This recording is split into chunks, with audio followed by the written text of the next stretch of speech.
please. This is lame. You can count me out. We finished today's mission. I'm out of here. Yeah, you're totally right. Who am I kidding? This sounds fun.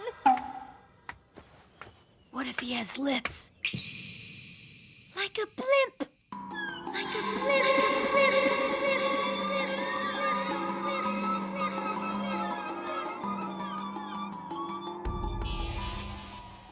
Okay, so here we go. We are actually inside of my game. This was actually taken from the North American Sub-Regional Tournament that was going on earlier today.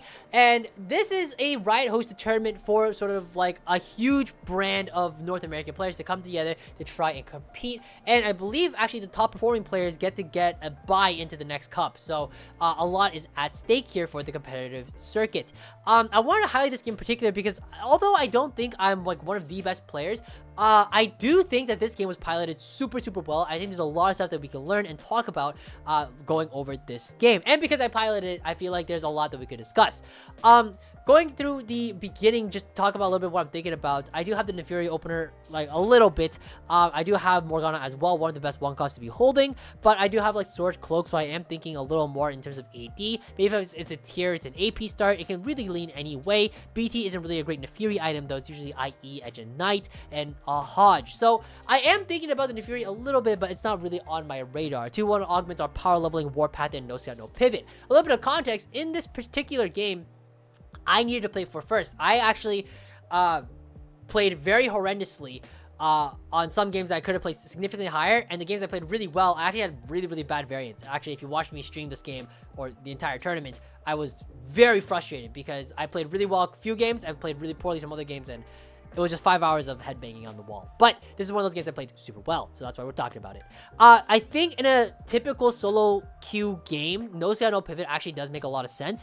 I do think that you could actually just like commit to Nefuri from this spot, and I don't think like anybody would really disagree. So I do think no scout, no pivot is fine. Power leveling is also one of those augments that can be good, but I don't have an anima start, and this is a tempo augment for sure, so I can't take power leveling for certain in this particular spot. 0 anima units, so we reroll left side, get the cloning facility. But I'm sitting in this spot, and again, I'm thinking to myself, in any regular game, I would have probably clicked on no scout, no pivot and just like forced Nefuri from the spot. But I do think that you don't have to do that. And actually, again, because I do want to play for first, Warpath is sort of like a more, whatchamacallit, like nicer option, if you will. Shop glitch is actually even better than no scout, no pivot. So actually I do end up re-rolling that right side, and then shop glitch, like for sure, like I think again, if this is solo queue, I think you take shop glitch for certain, and you do want to play for like the Nefuri and the AMP reroll line. But because again, I do have to play for first place, I actually end up taking Warpath in this spot because again, we really need to find a way to cap out super high. So I'm scouting the lobby here, and I see that it's not the strongest of stage 2s, at least from what I could tell. And again, just scouting multiple times, and I end up clicking on Warpath, get a Scar 2 out of orb. It's not the greatest of units, but it's okay enough. Definitely really great in terms of like a frontliner, so at least it's a frontliner, right? So we can just like stack shit behind it and hope that it's enough. No vanguards that I can really pair with it, but I'm just thinking, okay, you know what, it's fine, just try to play whatever is the strongest board here. Could have positioned a little nicer, but just slam the cloak, slam the IE, and just play tempo and try to play for a win, and try to play for, again, high streak. When you take Warpath, you really want to be like ideally 10 streaking is the goal here. I do find the Jarvan in the shop as well, so we can't play the 2 Vanguard. I do want to play the Morgana as well. You might have noticed I did sell a Kindred. That was a mistake. But I will say though, typically in the early game, this 2 marksman thing, it's nice, but especially with something like Jhin, who just really wants to make sure he's just casting, Morgana actually feels a lot better. And because Morgana is kind of like a real unit, you know, she's actually super strong during stage 2, and in general just a really strong unit. Actually, Morgana reroll has been on the rise a little bit, but we'll talk about that tomorrow in the meta analysis. But for today, this is sort of the most strongest board that I can see from my spot. Pick up the Jhin pair from my shop here, and we actually find a Nefuri too. So I'm actually, you can see I'm a little frustrated here because I'm thinking, you know, I don't really want to play this AMP line because I know even though it is a good line, it doesn't cap out super high and like win out a lot of lobbies. Like it can, but it doesn't necessarily like will in this particular spot. So I'm like, you know what, whatever, but I do have to just keep playing my strongest board, so be it. So I actually Bebe level here and level to 5, and I end up playing a Jax, which is also a mistake. It should have been the Morgana here. For whatever reason, I thought I had 3 Exotech, which is why you see me hitting my face, because I was like, I gotta lock the fuck in. Like, this is stupid as hell. Like, I shouldn't be making that mistake. But Going to the carousel here, belt is probably the best thing I can take here that is for Evan Shroud, but I think I'm okay with sword as well, anything for this Nefiri, because now that I have Nefiri 2 on my board, and IE is a good item for him, I do want GA or GA components, so belt would have been nice for an immediate slam, but chain is fine here, and I can hold it for a Guardian's Angel, or sorry, Edge of Night, excuse me. I find a nearly 2 in the shop here as well, played the Morgana in the back, as I should have last round, and you can see the positioning is a little weird. I actually put Nefiri, like, in B7 instead of, like, A7 like a lot of players would, but I am like scouting quite a bit just to make sure that my Nefiri is in a good spot. I actually moved it up for this one fight in particular, but the reason why I'm positioning like that is because I don't have an Edge of Night on her yet, and she's not super tanky, or at least tanky enough to really just take full aggro from the beginning and still like survive long enough to deal enough damage. So I really want to make sure that Skarner is getting targeted first whenever possible. I did notice in that particular scout though that I think most options like actually preferred my Nefiri being in the front, because I don't think anybody had a strong enough board. So I was like, you know what, it's fine, it's whatever, I'll just keep her in A7 instead. And I think this was the same for like the rest of the lobby. I'm just like, you know what, it's probably the same thing. Oh no, probably not for this one. Yeah. So here I see like the Seraphine 2 in the corner here, but I also saw the Veigar as well. They don't want to make sure that Nefiri is getting targeted too early from me first or 8th. So anyways, you can also notice, by the way, I could have played the Vi here to make 20 if I had won this fight, but I wanted to make sure that I was winning no matter what, so I actually don't even end up making 20 gold in this spot, but it was because I wanted to play Jarvan to get the strongest board here, because he also, in case you forgot, has innate Sunder.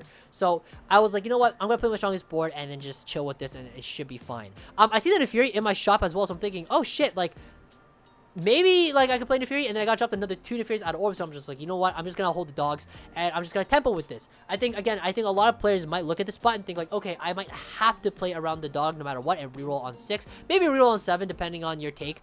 I know a lot of players like to reroll on 7 because of the Yuumi as like your backliner, and I think that makes a lot of sense. But I do end up baby leveling here again, because again we want to dish out as much damage as possible. I'm on the wrong side here, unfortunately, and I'm really thinking about this Ginsu slam. So obviously slamming the Edge of Night because it is the absolute required item for Nefiri. But I'm a little hesitant on Ginsu's, because I'm like, I still am worried, because if I do slam Ginsu's here, then I'm gonna be having Ginsu's IEGA, and my item economy is looking kind of odd. Like, this bow could be GS or like a better item in general that Nefiri could be holding, but I digress. Going into the 3-2 augments here, I do have Spears, Will, Scavenger, and Trifecta. I am a very non-believer of the Scavenger augment. I just don't think it's very good. Trifecta, we have very few 3 costs on our board and no way to really play around Trifecta units. Trifecta really brings to mind Rengar and Jinx and Street Demon, but we're so far away despite our items being kind of semi-okay for it. Not really. So definitely not going to be thinking about Trifecta at all. So I end up re-rolling Scavenger and I re-roll Trifecta here. End up getting Starry Night, and I'm thinking a little bit like Starry Night does sound a little nice on this current board. You could play into like Nefiri and just hit the Nefiri 3 like kind of early, but you do have to roll now if you're gonna like garner value out of your augment now. And I know that I need a tempo and hit hard. So I'm just looking at this and I'm thinking, you know what, I could do like Starry Night, but then like I could like level and then like maybe play around the Starry Night, but then what else am I 2-starring? It doesn't really make a lot of sense. So I'm thinking, okay, you know what, at the end of the day I can take Spears Will here, and the reason being is that if I take Spears Will, I actually have a cloak still sitting on my Skarner, so I can actually take this and I can actually have a 3-item Nefiri for the stage, and life is good. My Exotech, by the way, I believe it was Hollow Bow. It wasn't anything particularly great, but I was like, you know what, it's fine, I'm just gonna do BT on my Nefiri here. I see the fight here, I see it's actually pretty strong, so I end up slamming Ginzu's for now and thinking, you know what, I'm gonna pull an Appies here and think I'm just gonna slam shit and then hope that it works. I know Ginsu's is great on the Zeri here, but I do want the AMP from the Yuumi as well, and you do need like some level of semblance of frontline, right? Like even if I played the Zeri as well, like with the Exotech, this Zeri unit is just so horrendously bad that I actually think that Ginsu's on the Yuumi was more impactful with AMP. So I'm scouting around. I do see like this like Giga Golem as well, which is really unfortunate. I was like debating if I want to roll a little bit here just to switch out the Nefiri that I do have, because I have 2 on my board, just for something better. But I'm just thinking, you know what, like realistically speaking, like how much money would you have to roll to find something that's actually worth it, and even more than this Nefiri? And I couldn't really come to a conclusion that made a lot of sense. Things like an Annie would have been nice. Things like, I don't know, like a different Divinicore unit potentially, but even then, like, is that more HP effectively overall than just having a second Nefiri 2 on my board? Probably not.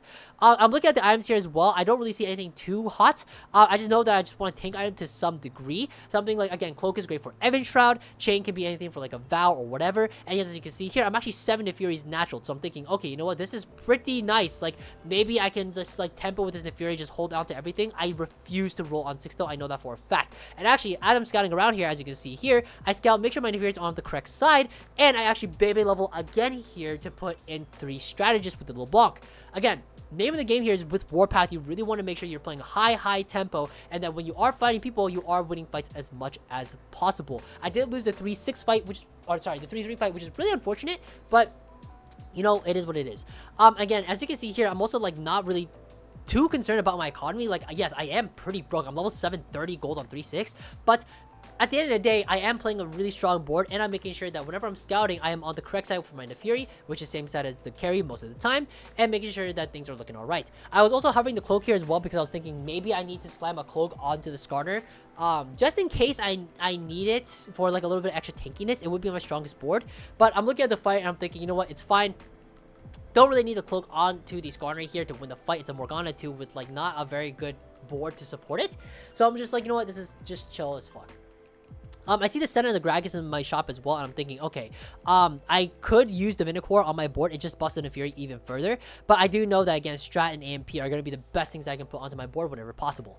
And I see here I am, let's see, Jarvan, I sell everything as well, and a belt for potential Evan Shroud. I click on the 9 egg, because you always do, and I'm looking at my shops here, and I'm thinking, okay, I have Yumi pair, and I have the Fury 8 copies that I've been able to very fortunately natural. So I'm just thinking, okay, you know what, I'm gonna roll a little bit here just to see and make sure that if I do roll here, I'm rolling for like a little bit of extra strats, maybe a little bit of AMP. If I level and roll here, I'm a little worried that I'm not gonna find anything too impactful, and then I'm gonna completely kill whatever economy I may have, right? So I'm looking at this, I'm thinking, okay, you know what, I'm gonna roll here, and I got super fortunate here. This is, out of the whole day, I would say this was one of the very few egregious high rolls out of the whole day. And I know it's a high roll. And you might be, hey, this guy's aggressive natural. I get it. But keep in mind that I'm flexing whatever the game is giving me this whole time, okay? So, yes. Is it a high roll at the spot? Yes, it was. But, again, I just, you know, you gotta play into whatever the game is giving you. And fortunately enough, this one time throughout 5 games, the game was being really nice to me. But if you look at this spot as well, I'm looking at Warpath, and I just want to make sure I'm actually proccing it. So yes, I did talk about the economy earlier, but because I actually hit within so little money, I think I actually look at this spot and I go, okay, you know what? I have all my slams here. I have another unit that makes sense if I put it into my board. So I'm going to level here again and put in the Senna here just so I can get that extra little bit of value for the Nefuri. I do see that this guy's Shaco 3 here with the snipers, i.e. Guard Breaker, but this build is actually pretty bad. If your sniper's on Shaco, you really want to make sure you get that QSS there. I was on the wrong side though, fortunately for him, but it was not enough to really take down my board, so I was able to proc even further. Looking into the 4-2 augments here, immovable radiant relics and 1-2 buff. Now, Warpath, just for a little bit of context, I believe I do check here just to make sure like how much I do have left over. But looking at this spot, I was actually very stuck between 2 options here, and I wonder if you can figure out which ones those were. I'll give you a second to think about it. But again, Warpath has not procced yet, right? So we do want to make sure that whatever augment that we do choose, we can make sure that we can proc Warpath and make sure we proc it soon. And I believe, pretty sure I checked it on this stage. Maybe I did not, but I was really hesitant because I really wanted immovable because I knew it was the strongest on this turn. But I knew item economy wise, 1 buff, 2 buff is so good because I could just purple buff the Yumi in the backline and have a duplicator, and once Warpath procs, I'll have a dupe for any 2-star 5 cost in case I really want that. So I was actually really stuck between those 2 options here, and I ended up rerolling Radiant Relics because I'm just like, it's whatever. Blazing Soul is a really good combat augment, but again, the name of the game right now is Nefuri. That is my big thing that I want to make sure that I am buffing. So I'm looking at this shit and I'm thinking, you know what, I know 1 buff, 2 buff, by the way, not a very good augment in general in terms of prismatic power. So I'm thinking, even though it's really great in my spot, I do end up rerolling because I know, again, at the end of the day, immovable object is going to be stronger. I did consider Greater Moonlight just because of Nidalee, but it's just not going to be good enough. And I'm scouting here, making sure I'm on the correct side here, and just making sure that we get the randoms value on everybody. And again, I think Warpath is, I believe, 1 or 2 turns away from proccing. Now, you're going to start to slowly see, by the way, how this game really, like, is taken to like a next level, right? I think a lot of players, especially in like Masters, are going to see a spot like this. By the way, Warpath procs here, so let's talk about this first, and then we'll talk about this a little bit. But you might have noticed I didn't make econ there, and for very good reason. But Warpath procs here, we get Renekton, Kobuko, and Zac out of the chest, which is super great. I do have a LeBlanc pair that's sitting as well, and you can see Vex is actually marked as well, and we'll talk about that in just a little bit. I get a Sejuani 2 out of here, which is super nice as well, so I can play Sejuani with the Renekton, and this is sort of going to be my board for a little bit. I do have this Skarner on my board as well. That was from the earlier Warpath, but I do end up switching it out for the Vex, which I guess is okay. I do end up opening the Anvils here as well, and we can talk about this a little bit, but the only thing I'm really looking for here is some level of anti-heal, or I'm looking for tank items, because we just got the Sejuani 2. I think that was the only thing that was really going through my mind. I didn't really consider anti-heal at this point, but I get the Gargoyles, and Declaw makes a lot of sense. It is an AP meta, so end up slamming these items all onto the Sejuani here, and our spot is looking pretty decent. Now I want to go back to a little bit. So in case you didn't notice, again, I did end up like taking my econ a little bit because I decided to hold on to like the Cho'Gath and a couple of other units. Now, why am I tanking my econ for these units that you might ask that don't even look like they really fit on the board? And the reason is this. Again, going into this game, I knew I had to play for first, and in my spot so far, I am doing a damn good job making sure that it is possible for me to go first. But when it comes to going first in general in the game, you need to make sure that you have the units that you need in order to actually go first. And what I mean by that is this. My board right now has pretty strong Neferi 3 items and a Neferi 3 on it, which is really great. And quite honestly, for the majority of the game, it's been treating me very well. But when it comes to this Neferi line, you might have noticed that these fights are becoming more and more closer. And this Neferi line, I know, is that when I play this line, it can win out lobbies, but especially in a tournament setting with a 230 Cypher catch up, by the way, that I'm currently fighting, and some other strong, very strong players in this lobby with some very strong cap out in mind, this is not going to be enough. And I think a lot of Masters players, and again, I'm targeting Masters specifically because I think this is what I see the most in Masters, but or just Masters in general, but I feel like when you play these cookie cutter boards, for example, like the Amp board, right? When you're thinking like the Fury 3, Yuumi 3, and this is all that you're really thinking about, you kind of get stuck in this idea of like, I am ending the game with these units on my board. And that isn't always going to be the case. And in fact, most cases, if you really want to play for first, you do need to eventually pivot out of those cookie cutter boards if you want to play for first. Now, obviously, like last patch, there were times where you could just play for like one cookie cutter board and that would just win you the game sometimes, like Holobozeri. But in this patch, which is actually a very good patch in my opinion, you actually do need to cap out higher than just what is currently given to you. Look at the components real quick as well. I am looking for anti-heal. I didn't hit anti-heal at all here, which was really surprising. I missed the belt really hard. I also missed bows and just yada yada yada. So I ended up just taking, I believe, AP items here. And then I believe I took AP, and I think I took, what did I take here? I think I took AP items for Yuumi. So I believe it was JG Spark. Which I think made the most sense. I think it was the strongest that I could put together right now. And it just leaves me an open chain. It is what it is. Not much you can really do about it. And so this is just kind of the board currently. Again, shuffling a little bit just to make sure everything is okay. And making sure, again, even though this Nico's going to die pretty fast, my Sejuani is right next to my Neferi, which is way, way, way more important. But yeah, anyways, going back to the original topic, you gotta know how to cap out. And that's exactly what I'm doing this game. So you can see here, I'm 82 HP, but I'm slowly bleeding out. And I think a lot of players will look at this spot and they go, holy shit, how do I cap out even higher than this? And so I get out here, and I see it's a lot of gold and 5 costs actually. So I'm looking at this, I'm thinking, okay, you know what? Fine, fair enough. I'm gonna level to 9. I know it's not gonna take my economy at all, but I know that I can sit on this board decently well and be okay. Now I do roll a little bit here because I do realize that if I want to spike even harder for very cheap, I just need one Annie. And unfortunately enough, we do find the Annie relatively quickly. But to be fair, not a lot of players are playing around this unit. They can, but it's not as common as like Vex or Brand. So we find the Vex, which is super great, and I'm looking at my spot here, and I'm thinking, okay, you know what? Fine. Good enough.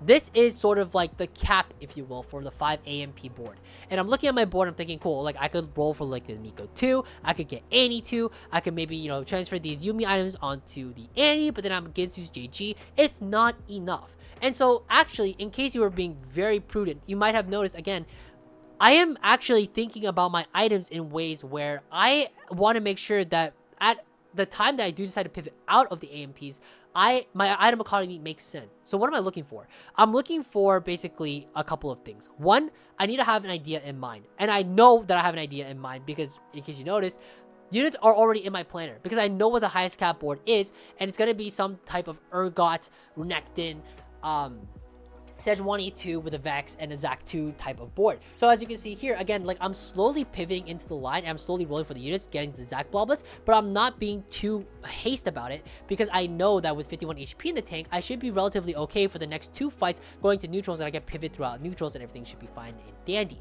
And the second thing I want to mention as well is that my item economy. One, I got the Morello off, which is great. So I have Shred, I have Sunder, and I have Morello, which is great. I have everything that I need. But I also need to think about my carries, right? I'm thinking, okay, I have JG Morello for the Aurora, as you can tell, is on my bench. I have Ginsu's IE for my Urgot, GA-BT for my Renekton. GA could go on Urgot if it's super necessary, but realistically, it's probably GA-BT, Evan Shroud on the Renekton, and then I'm going to have IE Ginsu's for my Urgot, JG Morello for my Aurora, and by the time I'm able to pivot on 6-1, or sorry, on 5-7, I should have enough items from at least one anvil from killing neutrals that I can at least fully itemize one of these units so that I actually have a very, very strong board in mind, and that my item economy makes a ton of sense. As you can see here, I also didn't make any Nico 2s or any 2s because I thought it was a waste of money. As you can see, I did fuck up the pivot here a little bit. I wasn't trying to fully pivot, but I should have played 5 amp here instead of the Morgana. That is on me. But as you can see here, and actually, I'm going to put this onto 1x speed. There is a lot that goes on in the next 2 rounds. So let's talk about it. So here, as you can see, I am slowly pivoting the board. And at a certain point, you have to ask yourself, when are you actually going to pivot out? And for me, my indicator was going to be once I hit an Urgot pair, that is when I know that with this amount of economy, there's no way that I will miss an Urgot 2. And I'm thinking, as long as I have the pair, that should be enough. So I see that now that I see my signal Urgot pair, I'm thinking, okay, at this point, I can open sell everything. So I'm looking at my board and I'm open selling all the AMP units I don't think are going to be good to cap out with. I don't think Samir is going to be good enough. I remove the Sejuani items as well to be smart and make sure that I put them onto the Zac. But here, I'm going to roll as well just to make sure I get everything online and I start slowly cooking up my board. Now, there is a very tragic thing that happens in this game. And in case you haven't already realized, I have still yet to slam my items on any of my units throughout the neutrals here. This is the biggest mistake ever. You still need to kill the fucking dragon. And I still cannot believe that this happened to me. But because I did not kill the dragon here, I actually don't end up getting 2 items here. And this was really, really bad, and this is just a mechanical error. You should slam some items just to make sure you cleared the stage, but unfortunately for me, I should have moved the tank items at least onto the Zac before anything else, but I really want to make sure I finish my turn, and unfortunately, there's so much to do that I wasn't able to do all of it. As you can see here, I have 68 gold to go through, by the way, so I am rolling frantically here, trying to get everything done. In general, you want to first roll, then you want to position, and then you want to itemize. Remember that. You roll, position, and then itemize, and you want to make sure you do that in that specific order because you can actually roll. If you roll, okay, so sorry, you need to roll first because even if you find upgrades, they might not go onto your board if the fight already starts, right? Next, you need a position because you cannot position your units once the fight starts. What you can do is itemize your units once the fight actually starts. So as you can see here, I make sure I roll through everything. I try to my best to position as much as I can. I do try to swap sides because I do know there are some Sejuani players, and I get the Randuins down, I get the Ginsus down, but because again, I didn't get the item out of the fucking dragon, I didn't have a 3-item Urgot here. So instead, what I should have done is slam the GA on the Urgot here to finish out the items, but I wasn't thinking very well. I was just frantically trying to shove everything as much as I can onto the board. Should have been the Evan Shroud on the Renekton that I never found the Renekton 2 for. I'm slamming like BTGA on like Sejuani because I just need somebody to hold these items for now. I have removers, I can make it work, but I am just frantically trying to put all this last shit together. And actually, as we can watch the fight finally delve down, I'm 2-item Urgot here. Should have been 3 with the GA, but again, I was just panic slamming, and I was thinking, going into neutrals, I was 25 HP, so I was like, I have 2 lives and it's fine. But unfortunately, I slammed my desk because it was actually not fine. I lost on neutrals, and then I wasn't able to fully itemize my units at the end, and this ends up being a 4th. And the reason I'm so frustrated at this game, because yes, even though it is a top 4, one, I knew I had to play for first this game, and I was actually situated really well in a position to do so, but I just had 2 mechanical errors in a row that caused me to go 4th this game. And this game, quite honestly, should have been a 1st. There was I'm pretty frustrated at this game. There was a player with like a Glemify board that I probably could not have beaten, but this board I should have beaten and definitely secured at the very least a top 2. So was I really frustrated at this game? Yes. This should not have been a 4th. This should have at least been a top 3, if not a top 2, if not a 1st. So I think this game was piloted really well, flexing around whatever the game was giving you, and I think it gives a really good idea as to how to cap out your board. So I hope this was helpful. I hope you guys learned something. And I'm really frustrated at this whole tournament. I just want to say this and just put this out there. I did get day 1, which some people might point and laugh. It is what it is. But I got day 1 because I basically played really well for a couple games. It wasn't sequential, but basically what ended up happening was the games I played really well, I had really, really bad luck. There was one specific game in particular where I had to roll 100 gold when I was 8 veins on 7 odds. Like genuinely 100 gold. I had 100 gold literally in my bank, and I did not hit it. Could not tell you why. It was a 2-star portal, by the way. Like, units in your shop could be 2-star. And I didn't find, not only did I find no veins, I found no Jarvins. And I was actually like 100 streaking, and then I had Trait Tracker, I played it perfectly. 100 HP going to 4-1, yada yada yada. I could bitch forever about it. But that was just one of the few games where I played super well, and luck was just really not on my side. And then the games I played very poorly, they were completely my fault, and like I could have placed much higher. So this tournament overall, I'm a little salty about it, but it is what it is. I know Sub-Zero Arc played super fucking well, so shout out to him, and hopefully gonna go watch him tomorrow kill the fucking tournament. And this guy's just a tourney beast, and he actually knows how to lock in really well for like almost every single game. He kind of cooked a little bit on his last game, but overall he played super well today. I definitely want to look over his VODs, and probably, to be completely honest, we're probably gonna VOD review him tomorrow. But nonetheless, I hope this was helpful. This is day 2 of trying to post every day for the month, and that's gonna be it. Take care, guys. Happy climbing.